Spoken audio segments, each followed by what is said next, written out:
ओम नारायण नारायण नारायण नारायण। सब मित्रों को राम राम। सबका स्वागत है दोस्तों, कैसे हैं आप सब। तो दोस्तों आज 8 मई गुरुवार दोपहर को मोदी सरकार ने एक बहुत ही महत्वपूर्ण निर्णय लिया है पाकिस्तानी कंटेंट को लेकर के।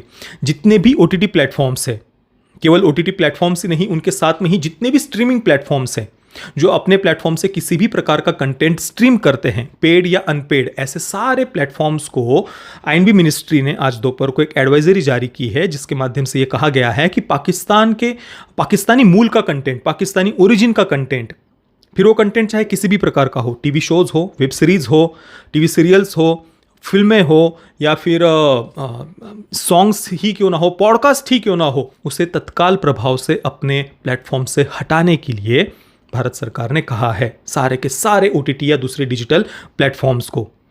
देखिए, वीडियो अंत तक आप अवश्य देखना। इस एडवाइजरी के जारी करने के बाद भी मैं देख रहा हूं कि कुछ कंटेंट ऐसा जो पाकिस्तान से जुड़ा हुआ है, पाकिस्तान से जिसका ओरिजिन है, ऐसा कंटेंट अभी भी दिख रहा है। ये वीडियो बनाने से जस्ट पहले मैंने चेक किया, तो वो भी मैं आपको आगे बताऊंगा। देखिए, ये बहुत लंबे समय से हम मांग कर रहे थे कि जो पाकिस्तानी मूल का कंटेंट है उसे भारत से हटाया जाए, ओटीटी प्लेटफॉर्म से हटाया जाए। केवल अभी नहीं, पहलगाम आतंकवादी हमला होने के बाद में ही नहीं, उसके बाद तो हमने कहा ही था, जब ये जो पाकिस्तानी जो सो कॉल्ड सेलिब्रिटीज़ है पाकिस्तान के, उन्हें जब भारत से बैन किया गया, उनके इंस्टाग्राम अकाउंट वगैरह को उन्हें जब बैन किया गया, उस समय भी हमने ये बातें कही थी लाइव स्ट्रीम में कि जो ओटीटी प्लेटफॉर्म्स पर जो कंटेंट है पाकिस्तान का, उसे भी बैन किया जाना चाहिए। केवल अबीर गुलाल वगैरह जैसी फिल्में ही नहीं, तो ऑनलाइन प्लेटफॉर्म्स पर जो कंटेंट है उसे भी बैन किया जाना चाहिए। और ये केवल अभी नहीं, आपको याद होगा आज से करीब 4-4.5 वर्ष हो गए होंगे या 5 वर्ष होने को आ गए होंगे, उस समय भी हमने इस पर चर्चा की थी। ये वीडियो आपको याद होगा, उस समय ZEE5 ने अपने प्लेटफॉर्म से पाकिस्तानी शोज़ को स्ट्रीम करना शुरू किया था।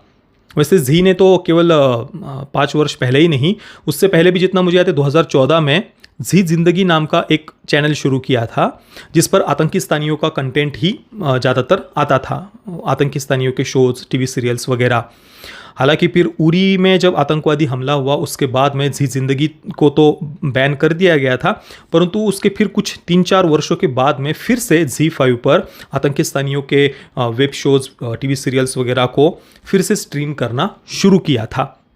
और तब मैंने वीडियो बनाया था कि इसे तुरंत तत्काल प्रभाव से ऐसे कंटेंट को भारत में बैन किया जाना चाहिए, क्योंकि उरी आतंकवादी हमले के बाद में जो परिस्थितियां थी, ऐसी परिस्थितियां 4-5 वर्ष पहले भी थी, वो कोई परिस्थितियां तो बदली नहीं है ना।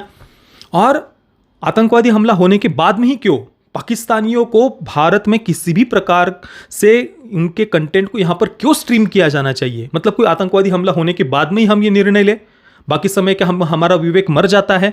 ऐसे कंटेंट को भारत में किसी भी प्रकार से कभी भी कोई परमिशन दी ही नहीं जानी चाहिए। पाकिस्तानी कलाकारों को तो हमेशा के लिए बैन किया जाना चाहिए, साथ में ही उनका जो कंटेंट है, उनके जो शोज़ हैं, वो भी भारत में किसी भी प्रकार से स्ट्रीम नहीं किए जाने चाहिए। हमारे भारत का ओटीटी प्लेटफॉर्म वो पाकिस्तानियों को पैसे दे उनके शोज़ खरीदने के लिए, ताकि भारत में उनका कंटेंट दिखाया जा सके। क्यों हम अपने पैसे दें उस गंदगी को, उस आतंकिस्तान की गंदगी को हम यहाँ पर देखने के लिए, दिखाने के लिए? हम उनको क्यों फ़ायदा करा करके दे, बराबर ना?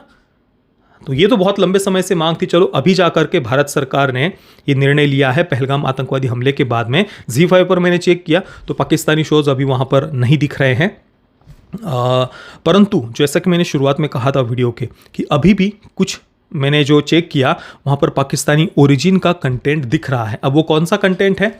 आपको याद होगा, आज से करीब 6-7 वर्ष पहले मैंने अर्तुगरुल गाजी करके जो शो है उस पर वीडियो बनाया था। उस समय मेरे पास मेल आया था उसके पेड प्रमोशन के लिए।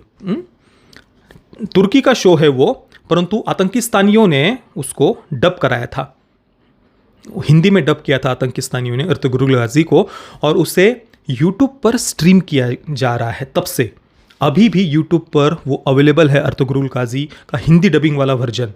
आप यहाँ पर, मैंने अभी जस्ट चेक किया, आप ये स्क्रीनशॉट देख सकते हैं, और इसके डिस्क्रिप्शन में अभी भी लिखा हुआ है, the hit Turkish drama show from TRT Ertugrul Ghazi is now available in Urdu dubbed bye PTV के द्वारा इसे डब किया गया है, पाकिस्तान टेलीविजन कॉरपोरेशन लिमिटेड के द्वारा।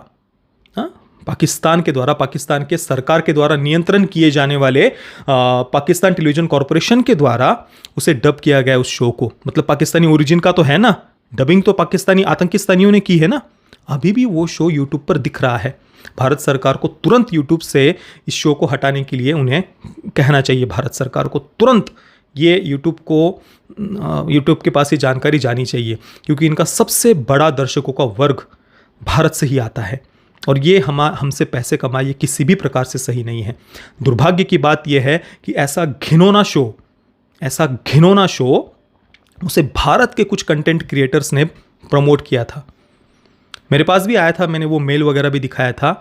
ऐसी गंदगी को प्रमोट करने के लिए मेल आया था, मैंने तुरंत एक्सपोज कर दिया था।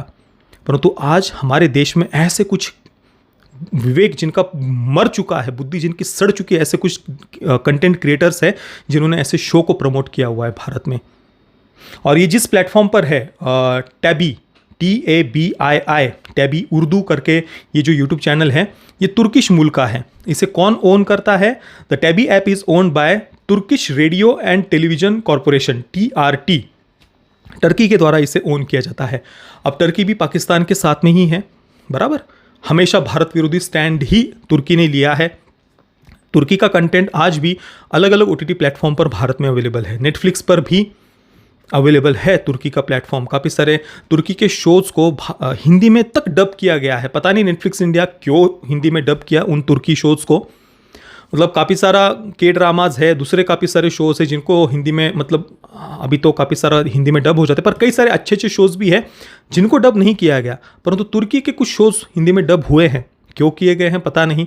तो ऐसे तुर्की और उनका वो पाकिस्तान, तुर्कियों का, उनके द्वारा जिस शो को डब किया गया था पाकिस्तानियों के द्वारा, अर्तुगरुल गाजी, वो अभी भी भारत में स्ट्रीम हो रहा है यूट्यूब के माध्यम से। तो उसको तुरंत तत्काल प्रभाव से भारत सरकार को बैन करना चाहिए। अब जाते जाते थोड़ा सा मैं आपको पढ़कर बताता हूं क्या कहा है INB मिनिस्ट्री ने। The advisory which was issued said in the interest of national security all OTT platforms, media streaming platforms and intermediaries operating in India are advised to discontinue the web series, films, songs, podcasts and other streaming content, media content, whether made available on a subscription based model or otherwise, having its origins in Pakistan with immediate effect. Paid हो unpaid हो, आपने पैसे लिए हैं दर्शकों से, नहीं लिए, कोई फर्क नहीं पड़ता। अपने प्लेटफॉर्म से पाकिस्तानी मूल का कंटेंट तुरंत तत्काल प्रभाव से हटाने के लिए सरकार ने कहा है।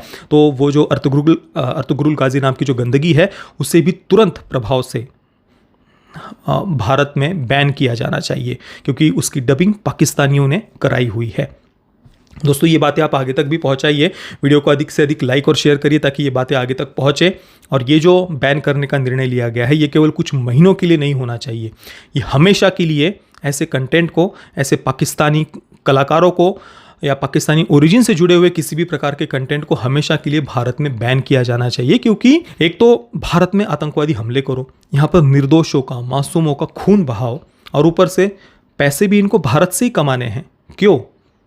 भारत से ये 1 रुपया भी ना कमाने पाए किसी भी प्रकार से। हर प्रकार के संबंधों को इन आतंकिस्तानियों से, बांग्लादेशियों से भारत को तोड़ देने चाहिए। बाकी दोस्तों, इस पूरे विषय पर आपके विचार क्या है, मुझे आप नीचे कमेंट में अवश्य बताना। ये वीडियो देखने के लिए आप सभी मित्रों का बहुत बहुत धन्यवाद। जय श्री राम, वंदे मातरम।